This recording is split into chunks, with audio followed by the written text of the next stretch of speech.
ታያላችሁ። የሰው አእምሮ ሊረዳቸው የማይችላቸው ነገሮች አሉ። እኔም እዚህ የመጣሁት ሁሉንም ነገር ለማብራራት አይደለም። ምክንያቱም መንፈስ ቅዱስ በሰው ልጅ የምክንያታዊነት ወሰን ውስጥ አይገኝም። ብዙ ሰዎች ተአምራትን የሚያጡት እዚህ ጋር ነው። ሁሉንም ነገር በምክንያት ሊረዱት ይሞክራሉ። ይሄ እንዴት ሊሆን ይችላል? ያ እንዴት ሊከሰት ይችላል ይላሉ። ነገር ግን መንፈስ ቅዱስ የእናንተን ሎጂክ አያስፈልገውም። እርሱ የሚያስፈልገው የእናንተን እምነት ነው። መንፈስ ቅዱስ በጊዜ፣ በቦታ፣ በሕክምና ሪፖርቶች ወይም በፋይናንስ መዝገቦች እንደማይገደብ በእውነት መረዳት ስትጀምሩ በውስጣችሁ የሆነ ነገር መቀየር ይጀምራል። ለችግሩ በጣም ረጅም ጊዜ ስትመለከቱ እንደነበርና ለኃይሉ ግን በቂ ትኩረት እንዳልሰጣችሁ ትረዳላችሁ። ኢየሱስ ክርስቶስን ከሙታን ያስነሳው ያው ኃይል ዛሬም በመካከላችን ይኖራል፣ ይንቀሳቀሳልም። ያ በመጀመሪያ በጥልቁ ላይ የነበረው ያው መንፈስ አሁን እዚህ አለ። ሰዎች ሁል ጊዜ ግን የማይቻል ነው ይሉኛል። ዶክተሩ መድኃኒት የለውም አለ፣ ጠበቃው ክሱ ተሸንፏል አለ፣ ባንኩ ገንዘብ የለኝም አለ፣ ቤተሰቦቼ ደግሞ በፍጹም አትለወጥም አሉኝ ይላሉ። ነገር ግን ያ በትክክል መንፈስ ቅዱስ መንቀሳቀስ የሚጀምርበት ጊዜ መሆኑን አታውቁም? ነገሮች ቀላል እስኪመስሉ ድረስ አይጠብቅም። ነገሮች ተስፋ ቢስ በሚመስሉበት ጊዜ እርሱ ጣልቃ ይገባል። የሰው ልጅ አማራጮች ሲጨርሱ መንፈስ ቅዱስ በራሱ መንገድ ይገባል። እርሱ ሊያደርገው የማይችለው ምንም ነገር የለም። በጣም የተሰበረ ወይም በጣም የራቀ ምንም ነገር የለም። በመድረኮች ላይ ቆሜ የታወሩ አይኖች ሲከፈቱና መስማት የተሳናቸው ጆሮዎች ሲከፈቱ አይቻለሁ። ይሄ የሆነው በእኔ ምክንያት አይደለም፣ በሰውም ምክንያት አይደለም። መንፈስ ቅዱስ ወደዚያ ክፍል መጥቶ የትኛውም የሰው ልጅ ሊያደርገው የማይችለውን ስላደረገ እንጂ። ልቦች ክፍት ሲሆኑ እርሱ ይንቀሳቀሳል። እኛ ጸጥ ስንል እርሱ ይናገራል። ሁሉንም ነገር ለመቆጣጠር መሞከራችንን ስናቆም እርሱ ይሰራል። በእጅ መስጠት በእምነት እና ማብራሪያዎችን ከመጠየቅ ይልቅ በቀላሉ መንፈስ ቅዱስ ሆይ የራስህን መንገድ አድርግ በምንልበት በዚያ የተቀደሰ ስፍራ ነው። ዛሬ ማታ ሁኔታችሁ የማይቻል መሆኑን እያሰባችሁ ገብታችሁ ሊሆን ይችላል። ነገር ግን እኔ እዚህ የመጣሁት እንዳልሆነ ልነግራችሁ ነው። ያ የማይቻል የሚለው ቃል በመንፈስ ቅዱስ ፊት ኃይል አልባ ይሆናል። ምክንያቱም እርሱ ባለበት ቦታ የተፈጥሮ ሕጎች ይታጠፋሉ፣ ጊዜ ይቆማል፣ ተራሮች ይንቀሳቀሳሉ። እናም በፍጹም አይለወጡም ያላችኋቸው ነገሮች በቅጽበት ይቀየራሉ። አንዲት ሴት አስታውሳለሁ፣ ልክ እንደዚህ ወደ ጉባኤ የመጣች ዳግመኛ መራመድ አትችይም ተብላ ነበር። አደጋው አከርካሪዋን በጣም ስለጎዳው ዶክተሮች የሚችሉትን ሁሉ አድርገው ነበር። ነገር ግን እሷ የመጣችው ምርመራ ለመስማት አልነበረም። እሷ የመጣችው ከዚያ በላይ የሆነ ነገር በመጠበቅ ነበር። እጆቿንም አንስታ በተሽከርካሪ ወንበር ላይ ተቀመጠች። እናም ፊቷን አየሁት። እንባ ይፈስ ነበረ። የሐዘን ሳይሆን የንጹህና የማይናወጥ እምነት እንባ። እኔ ምንም አልተናገርኩም፣ አልነካዋትም፣ አያስፈልገኝም ነበር። መንፈስ ቅዱስ ባለችበት ቦታ ነካት። እናም እሷ በቆመችበት ቆመች። ምክንያታዊ ስለሆነች አይደለም፣ በሕክምና ስለሚቻልም አይደለም። ነገር ግን መንፈስ ቅዱስ ሌላ ምንም ሊያደርገው የማይችለውን ሊያደርግ እንደሚችል ስላመነች ነው። እናም አሁን ያንኑ እንዳታምኑ ምን እየገደባችሁ ነው? ፍርሃት ነው ወይስ ተስፋ መቁረጥ? የተስፋ መቁረጥ ዓመታትን ተሸክማችኋል። ነገር ግን ለውጡ ሊመጣ ሲል ማመን አታውቁም። ጠላት ምንም ነገር ሊለወጥ እንደማይችል ሁልጊዜም እንደዚህ ሆኖ እንደሚቀጥል እንድታምኑ ይፈልጋል። ነገር ግን የእግዚአብሔር መንፈስ እንዲህ ይላል፣ የማደርገውን ተመልከት ይላል። እርሱ ሁሉም ቁርጥራጮች በቦታቸው እንዲሆኑ አያስፈልገውም። በእናንተ አይን ጊዜው ፍጹም እንዲሆን አያስፈልገውም። እርሱ አንድ ነገር ብቻ ነው የሚፈልገው፣ የእናንተን አዎ። እርሱ ማን እንደሆነ ለማመን ያላችሁን ፈቃደኝነት።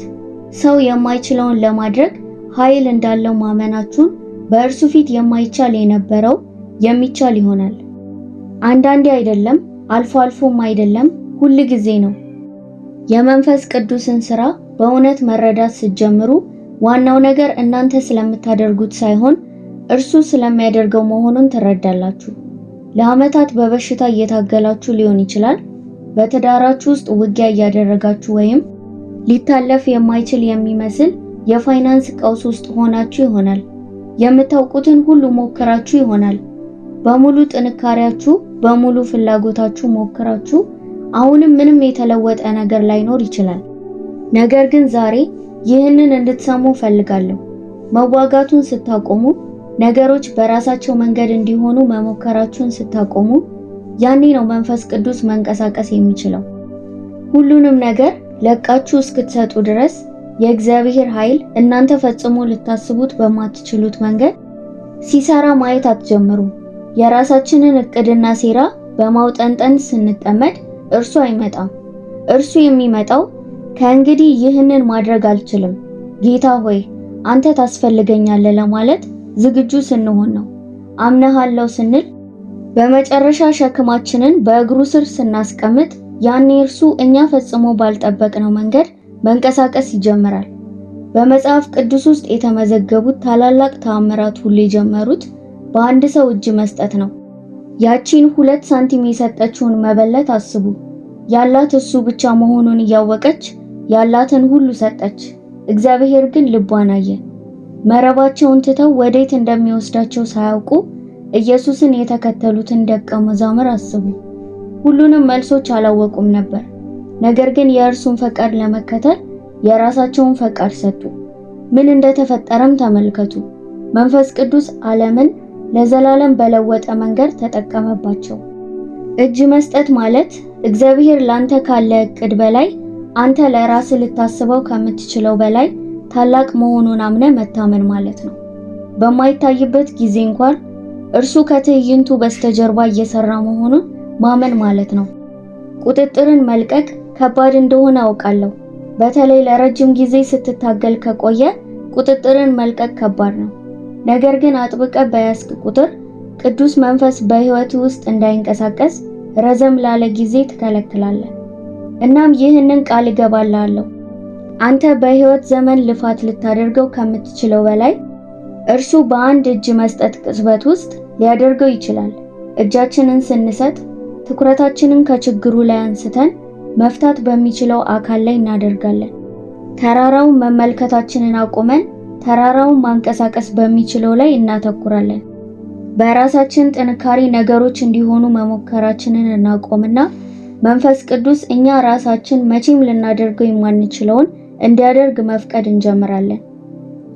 ይህንን ማድረግ አልችልም፣ ይህንን መጠገን አልችልም፣ አንተን እፈልጋለሁ የማለት ተግባር ነው። ይህንን ስታደርግ ደግሞ ሁሉም ነገር ይለወጣል።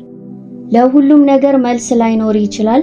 ነገር ግን እርሱ እያንዳንዱ ነገር መልስ እንዳለው መተማመን ትችላለህ። ነገሩ እንዴት እንደሚሆን ላታውቅ ትችላለህ። ነገር ግን እርሱ አስቀድሞ እቅድ እንዳለው መተማመን ትችላለህ። እግዚአብሔር እርሱ ብቻ በሚችልበት መንገድ በሕይወትህ እንዲንቀሳቀስ ፈቃድ ስጠውና የሚያደርገውን ተመልከት።